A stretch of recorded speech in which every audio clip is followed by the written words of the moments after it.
Bonjour chers téléspectateurs, aujourd'hui dans notre émission Des mots sur les mots, nous allons discuter des douleurs silencieuses.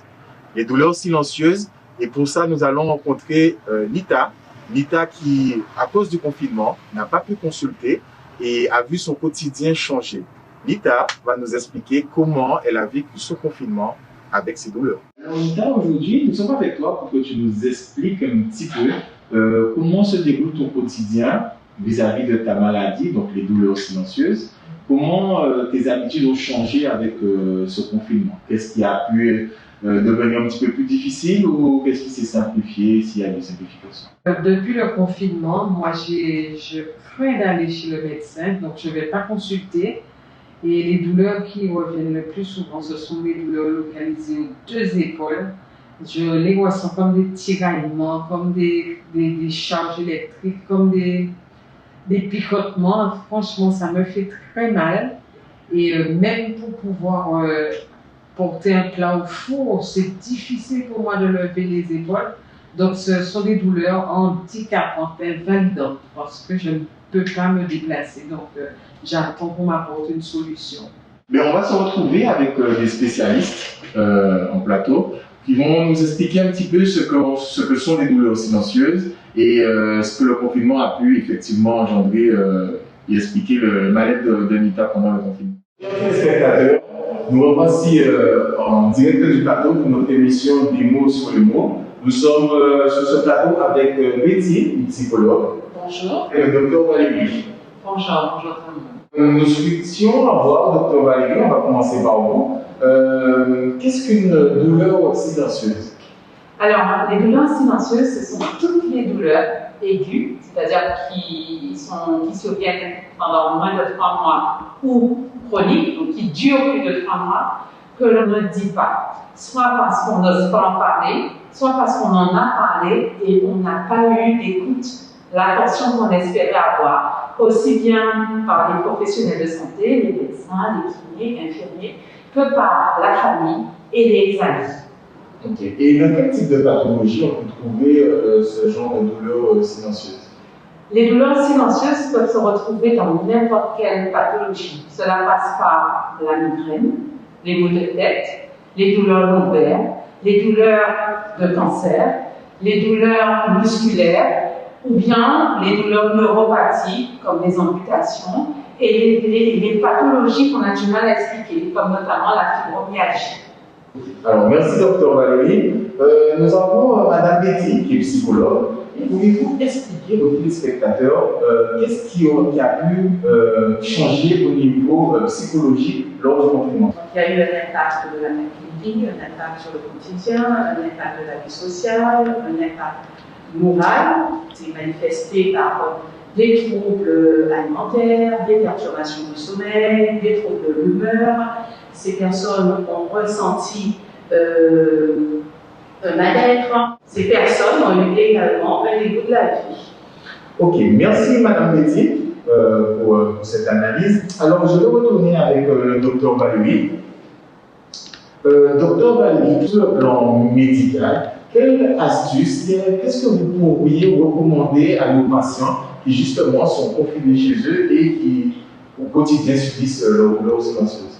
Ce qui va être important, c'est de savoir qu'il existe des moyens de consulter les médecins, notamment grâce à la téléconsultation. Et que de toutes les manières, tous les professionnels de santé sont particulièrement sensibilisés au respect des gestes barrières. Vous voyez bien, nous sommes tous masqués, nous avons tous des gels hydroalcooliques, nous faisons très attention aux mesures sanitaires et donc vous pouvez consulter des professionnels que vous avez l'habitude de consulter, des professionnels qui peuvent vous aider. Ne restez pas silencieux, ne restez pas repliés avec vos douleurs. Nous sommes là pour vous aider et nous faisons très attention à ne pas propager ce virus. Docteur Valérie, je vous remercie pour ces conseils avisés. Nous allons voir maintenant avec Madame Betty. Quels conseils, quelles petites astuces sur le plan psychologique que vous pourriez donner à nos téléspectateurs? En tant que psychologue, c'est d'abord le soutien, l'empathie. Premièrement, notre but, c'est de renforcer l'autonomie de la personne, c'est également l'amener à reprendre une activité et demander de faire des petits exercices de respiration, des exercices de relaxation à son rythme, d'accord? Et de lui proposer, par exemple, des jeux de rôle en consultation pour pouvoir dédramatiser la situation.